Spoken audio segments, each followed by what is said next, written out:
Hello, my fellow gouache lovers. In today's video, I'm going to let you watch my process for painting this forest study, and then we'll dive into a gouache Q&A. I also want to mention that I've been posting a lot of content over on my new blog, The Fearless Brush, as often as I can, so go check that out when you have a chance. If you guys subscribe to me, you may have noticed that I have an upcoming stream for Friday, and this is going to be a regular thing from now on, at least for the foreseeable future. Alright, so let's move on to the gouache Q&A. Last night, I asked my Instagram if anyone had any questions about gouache, and I had a bunch of them come in right away. If I missed answering your question here, it's probably because you didn't post your question before I made the video, but there are plenty more videos to come, and I'm sure I'll get around to answering them eventually. Okay, so question number 1. How do you manage color reactivating and lifting off when layering paint? Thank you. Ooh, yeah, this is a big one for gouache. Basically, what it comes down to, in my opinion, is not only managing the water content, but also having a plan in mind for your layers. If you want to work in multiple layers with gouache, you either have to work wet into wet, which will lead to lots of bleeding and blending and soft edges, or you have to let the layers dry completely in between. In your second or third layers, or however many you're doing, you need to be aware that any amount of water will begin to reactivate the paint below. And the more you scrub that brush into that first layer, the more likely it's going to lift that paint, and your new color is going to blend into the previous color. I utilize both strategies in my painting. It just depends on the look that I'm going for. But in a way, you can just kind of distill all this down to, if you want softness, use wet into wet and scrub and blend your layers together.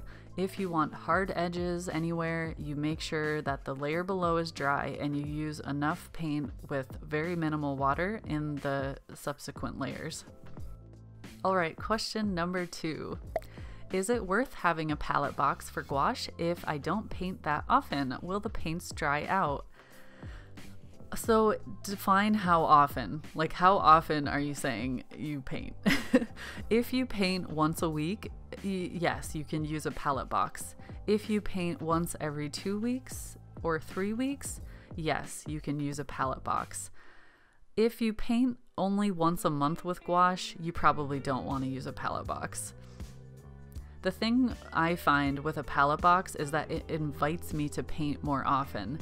It's ready to go. I don't have to pour out my paint and figure out how much I need to put on my palette. It's just there for me to use whenever I'm ready, and for me, it works the best for my plein air kit.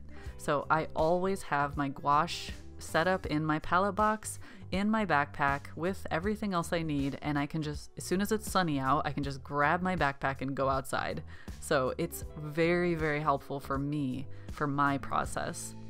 But even in this painting that you're watching now, you can see that I'm not using my palette box. I just have a few colors on my mixing tray, and this is my typical setup when I'm using a very limited palette. If I don't need more than like 5 colors, then I will do this setup because I don't have to worry about the colors I'm not using drying out, basically. But I will say that my palette box does keep my gouache moist between uses pretty much indefinitely.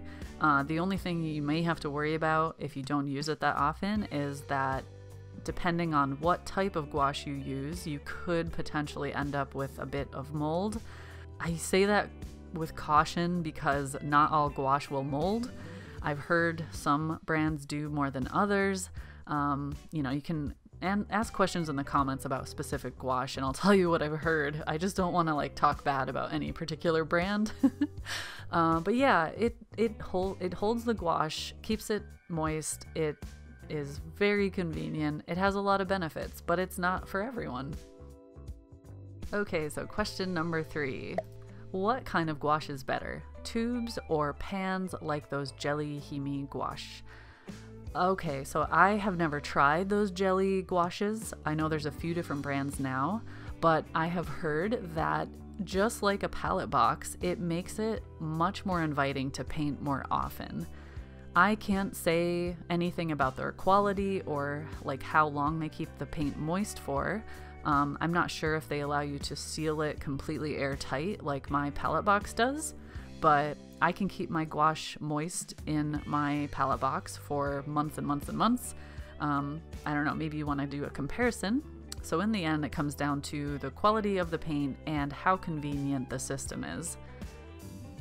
In my experience, you want to have as convenient of a setup as possible because sometimes just picking up the brush is hard enough and you need to give yourself the best chance in order to make the most amount of art, you know, if that's your goal, obviously. But some setups are better for that than others. And I heard that the Jelly Hime gouache is so cheap that it's almost like, why not give it a try?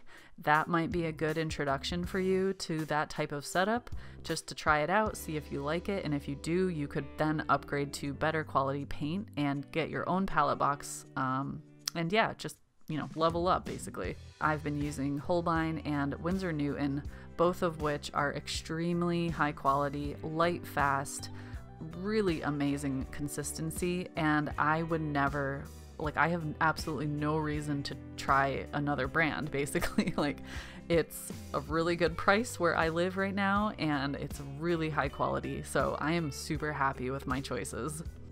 I think there's a benefit in trying lots of different brands before you settle on one, or at least trying 2 or 3. I'm not saying you have to try every brand, but every gouache I think behaves a little bit differently, and some are a little creamier, some are a little runnier, some are more transparent, some are more chalky, and you really just want to find the one that works best for your art. My last little note on this topic is checking the light fast rating. Not all the brands out there offer this information, and if they don't offer the information, I don't use them. That's just my personal rule, because I want my paintings to last. If I sell any of my art, I don't want my client to come back to me like a year later and say, hey, all the colors turned gray. Like, that terrifies me. So just, you know, do a little research, and if that matters to you, you might want to stick with brands that do offer the information about their light fast ratings. Are you guys having fun yet? Okay, so question number 4. What is the key to achieving good, bright color, knowing the paint will likely be drying lighter or darker? Dun, dun, dun, dun. Color charts. I will use any excuse I can get to promote the making of and the using of color charts. Mixing charts, swatch sheets, all of the above. Because gouache does experience a drying shift and it'll be a little lighter or a little darker after it dries, you want to know what that is going to be before you put it on your painting. And when I paint, I often have my color charts like up behind my mixing tray, so you can't see them in the video, but they're lining up against the wall or they're on the desk. Or even when I go outside and paint, I'll bring a couple of them with me and just quickly reference them here and there. Until you get 100% familiar with your colors, which takes quite a while and a lot of brush mileage, I think this is the easiest way to know what you're gonna get. It takes some upfront work, but once you have them, they are so incredibly useful. And if you have no idea how to make a color chart or a mixing chart or swatch sheet, I have a bunch of videos, and I'll put a link to that playlist somewhere on the screen or in the description.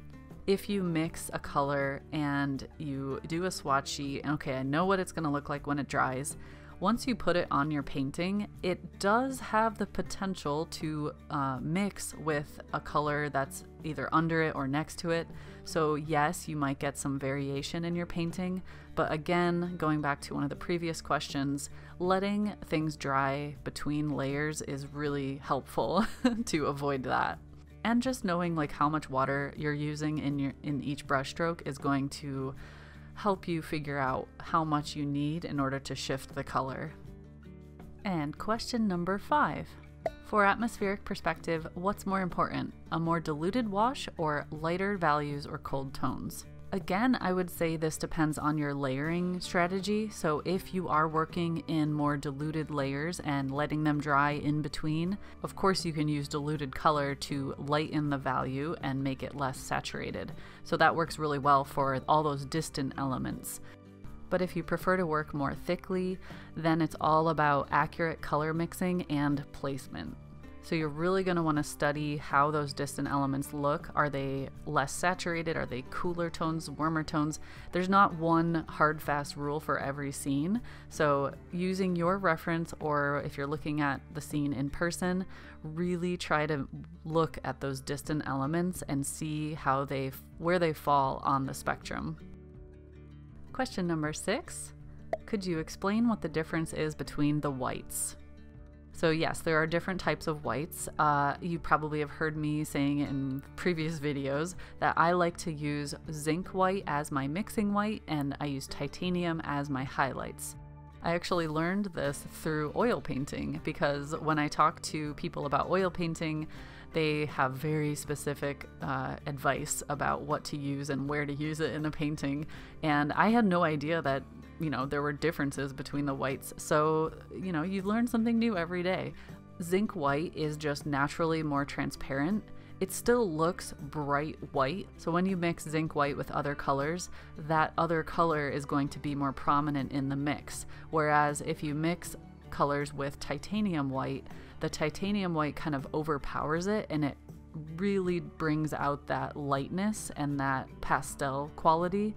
They're really similar, I'm not gonna lie. Like, it's not the end of the world if you only have one or the other, but it's just my own preference, and after trying a lot of different types, I just settled on this as my strategy.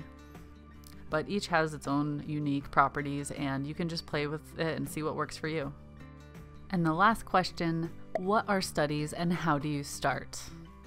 Well, according to Wikipedia, a study is a drawing, a sketch, or a painting done in preparation for a finished piece, or as visual notes. And studies are often used to understand the problems involved in rendering subjects and to plan the elements to be used in finished work, such as light, color, form, perspective, and composition. I completely agree with that statement, and I personally do way more studies than I do finished art, because I consider myself a relatively new artist. I've been painting since 2015, and I feel like I've barely scratched the surface. Like, there is so much I don't know, and a lot of times you don't even know what you don't know until you get there. So maybe for every 10 studies that I do, I try to paint a complete painting, or like a finished painting that I would consider selling. However, doesn't mean that your studies don't have value or the same value as like a finished work. In fact, sometimes my studies turn out to be some of my favorite pieces, and I will take high-res photos or scans and use that in other ways, like as prints or making greeting cards or something like that. And I find studies to be almost more interesting because a lot of times they reveal a little bit more about the artist's way of thinking. So like when I'm scrolling on Instagram, I will scroll, and what usually stops me in my tracks is a sketch or a study. It's like we have this sense of freedom when we're doing our studies, and we just let our mind go. And I feel like I personally make really bold decisions in studies. My finished work can have that quality, and it takes a lot of effort. But it's just interesting to me that in a study, I'm like throwing paint around, no caution. I just love it. I go for it. And it ends up being so expressive and really like a direct channel to what is in my mind or even in my subconscious. If you're brand new to doing studies, then I suggest painting from life, as in painting outside or doing a still life setup in your house somewhere. And if you absolutely have to, you can work from photos. It's just that photos lie, as in they don't really reveal the proper colors and tones that are in shadows and highlights especially. When working from photos, you'll get really good at copying photos. When working from life, you learn how to see properly, and you train your mind to see subtleties in those shifts of color and light. And it's a little intimidating, yes, but that's why it's a study. There's no pressure. You're there to learn. So first things first, get a sketchbook, get some supplies, but really just choose a subject, because it's all about just starting.